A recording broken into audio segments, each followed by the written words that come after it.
Welcome to Dory Cote on Shamanism, a weekly podcast that explores one theme in shamanism throughout each month.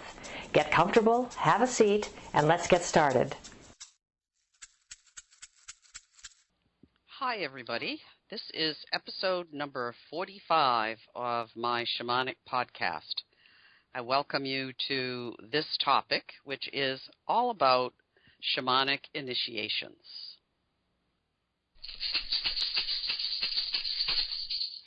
Dory, please tell us about Shamanic Initiations and a bit more about what that means. Yes, absolutely. People talk about Shamanic Initiations in a somewhat loose way without really completely understanding what does that mean. So typically what can happen is when somebody makes a choice to put their feet, so to speak, on the path of studying shamanism or becoming a shamanic practitioner, the spirits cooperate with that in a very powerful and sometimes visceral kind of way. And as a result, people begin to experience unusual events in their lives that can be challenging and sometimes are physical, sometimes they're emotional, sometimes they're mental. It really doesn't matter. It can be so many different possibilities. But when somebody makes that choice to follow this path of shamanism, as I said, the spirits are there, and they truly are invested in helping the student become the hollow bone, which is something that is really required for somebody to be effective as a shamanic practitioner in modern day life.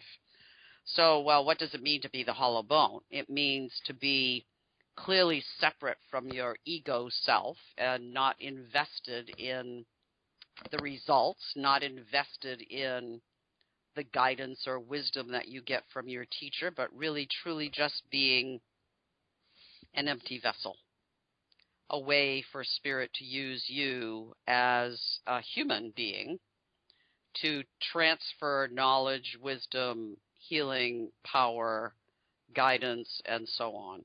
So, but in order for that to happen, in our modern day world, there are certain initiations that occur either by intention or by the spirit's intention. And I'm looking forward to talking more about that through this series of podcasts.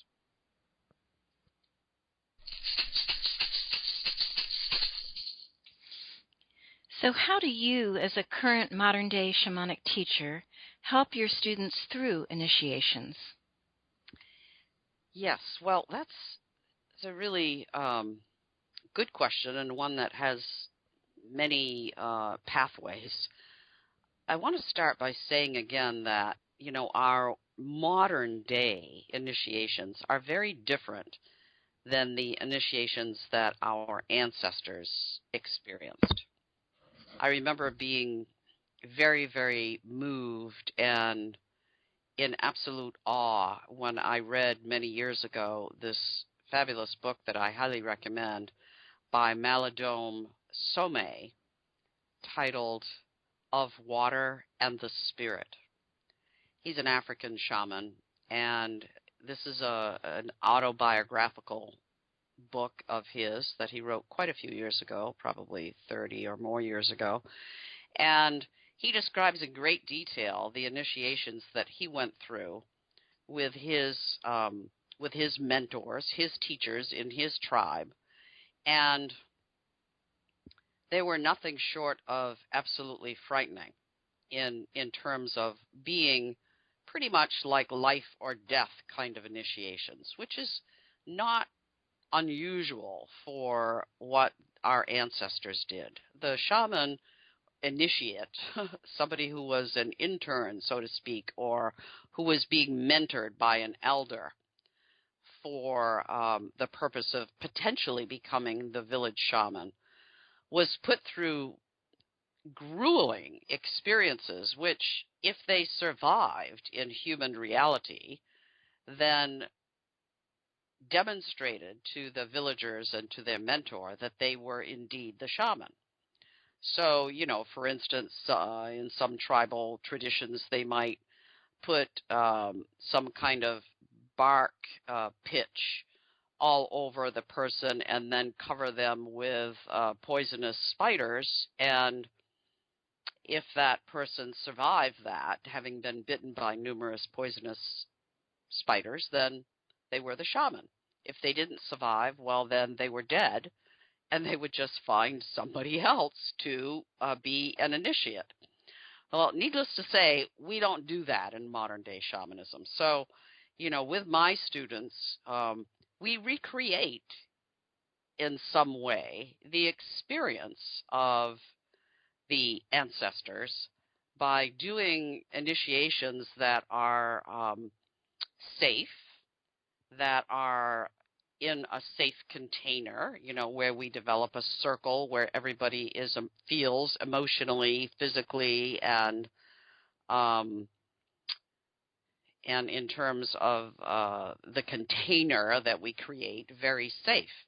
And we create initiations specifically for the sake of helping people really hollow themselves out, come to know who they are in relationship to spirit, and also experience the mighty power of spirit within the context of our circle of students. So that's one way. The other thing is that, as I said earlier, when somebody puts their feet on this path of shamanism, then the spirits begin to work with them, outside of our circle time. And things, quote, occur. Some of them are mystical, magical, such as the appearance of 23 deer in somebody's field very unexpectedly, a gift from the spirits of like all is well. It's an initiation. It's a way of saying, we're here. Do you get that we're here? And then there are other initiations that are very challenging in the way of stopping a person in their tracks. For instance, right now, I'll give you like my own personal initiation that is happening for me right now is that I'm having a problem with one of my feet. And that has slowed me down considerably. I can't walk as fast as I usually do. I have to adapt the way I get in and out of my car. I have to remove one shoe, put a different shoe on. All of that, I know, is Spirit's way of saying to me, slow down, we're working with you, and we want your attention. And if I weren't on this path, I might look at this as like a severe inconvenience, which it is.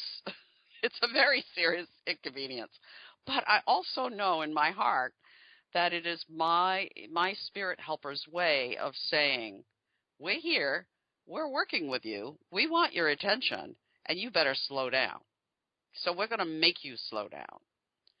Now, that initiation is not all that huge a deal, but there are people who go through amazing initiations when they put their feet on this path. They experience trauma in relationships. They find themselves having to give up their home because it no longer serves them in the way that they need to be served. They have to give up,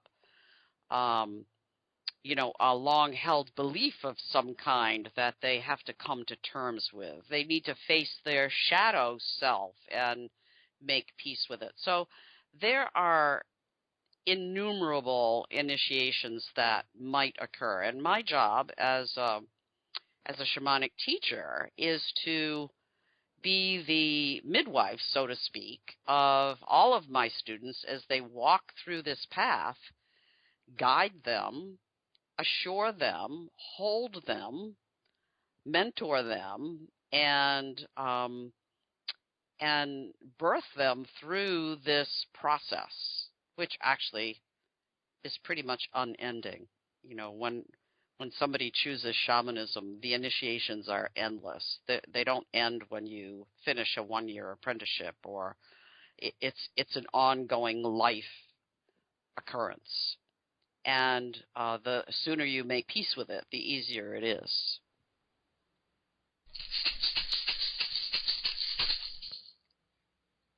How can you tell the difference between just the chaos of life and an initiation? Yeah, I love that question. Well, because, life is incredibly chaotic, and there are, whether somebody is on a shamanic path or not on a shamanic path, stuff happens. The car breaks down, you get to an appointment and you discover you're there on the wrong day. A tree falls in the wind onto your house, and, so all those things are just examples of the kind of chaos that can occur. From my perspective as a shamanic practitioner, all of that chaos really is a part of the experience of being human, of being spirit in a body. And for people who are on a spiritual path, regardless of whether it's shamanism or some other tradition, then viewing all of that chaos from a larger perspective of being able to see, okay, so what is the greater purpose behind this tree falling on my house? This is a severe inconvenience and expense. It's taken me off in a different direction than I thought I was going to go. I can't use that money to go on my vacation in the Caribbean. I now have to repair my roof. So what is the bigger lesson there? So for people who have a spiritual dimension in their life, to view the chaos as bigger than themselves. It isn't just about you. It is a way of the world and the spirits here on earth getting to shift something about you, your life, your direction, your beliefs, your opinion about what is important, what's not important, all of those things. And some people never get that because they don't live a very spiritual life. So for them, it's like, oh my God, the world is out to get me. This has happened. I got a flat tire, and I got into an accident, and the job I thought I was going to get, I didn't get, and now I have to figure out how I'm going to survive. And, all of those things are like a massive intrusion in what they thought, their path was going to be, and then they get, moved in a different direction. And it can be extremely frustrating, depressing, challenging, all of those things. And so if you have a spiritual life and you can step back, not that there aren't frustrations, because trust me, even as a person who's studied and practiced shamanism for a lot of years, I still sometimes get frustrated and want to just, scream and throw things out the window. But when I'm able to step back and say, okay, let's take a bigger look at this, let's see, how do I work with this in a spiritual way, then I can see that it's not all about me, and it's not all about the earth or the world conspiring against me. It's about how I view what has occurred and how I work with it in a way that enhances my spiritual growth rather than stomping on my spiritual growth.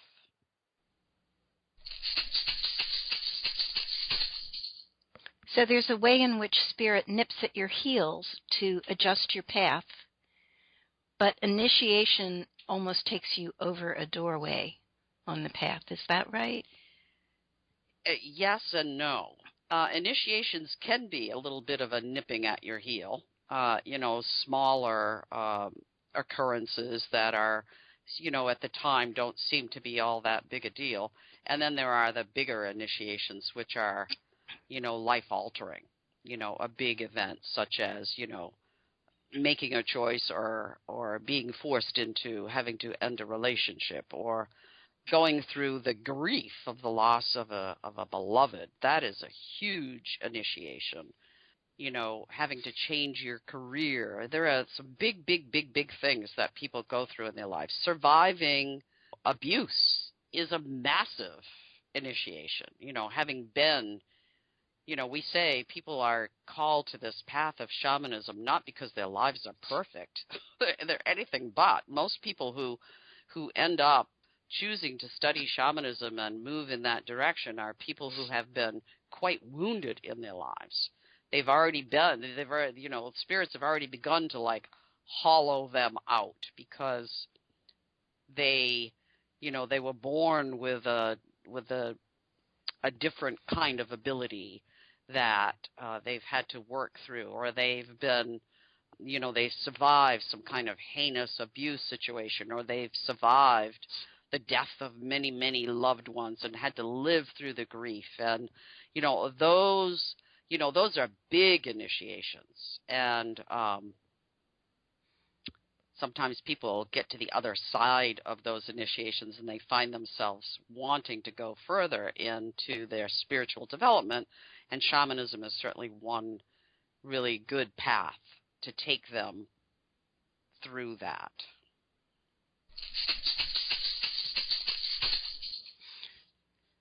What does someone do if they are experiencing what they believe are shamanic initiations, but they do not have a mentor, an elder, or a teacher to help guide them? I would suggest that somebody who recognizes that, they're going through a period of the dark night of the soul, or they're struggling with really huge changes in their life, they're suffering, they don't know how to make sense of their suffering. If they don't have a teacher or a mentor or a spiritual leader of some kind who can help them, then I would suggest that they reach out to, the broader community of people who are doing spiritual work on a daily basis. And in today's world, thankfully, we have so many avenues with access to, the internet and all of the tools associated with the internet to find people who can help us. We're not limited to our own little geographic community. It's part of why I am choosing, if you'll recall, to do this podcast, is to be able to reach out to a more global community and allow people who don't have access to somebody in their own area to have a voice of somebody who might help them through some difficult times. So I recommend that people, once they recognize they're going through something pretty challenging and they want it to be something that feeds their spiritual development, or at least is supported by some spiritual development, to reach out and not go through that process on their own. Reach out and find someone to help you. This completes our prepared questions for this episode. Is there anything you would like to add? I feel complete with this episode. I'm looking forward to continuing this topic over the next 3 weeks. Thank you. Thank you for listening to Dory Cote on Shamanism. We'd love to hear your thoughts, stories, reactions, and questions. Come on over to dorycote.com and join the conversation. And tune in next week for more on this subject, or next month for a new subject. You can subscribe to this podcast in iTunes, or sign up on dorycote.com to receive notices when the podcasts are posted. That's Dory, D-O-R-Y, and Cote, C-O-T-E.com. Drumming and rattling by Dory Cote and Terry Morgan. Technical assistance and audio production by JillHackett.com. And this is Susan Savelle, wishing you many blessings in your life. We hope to have you join us next time.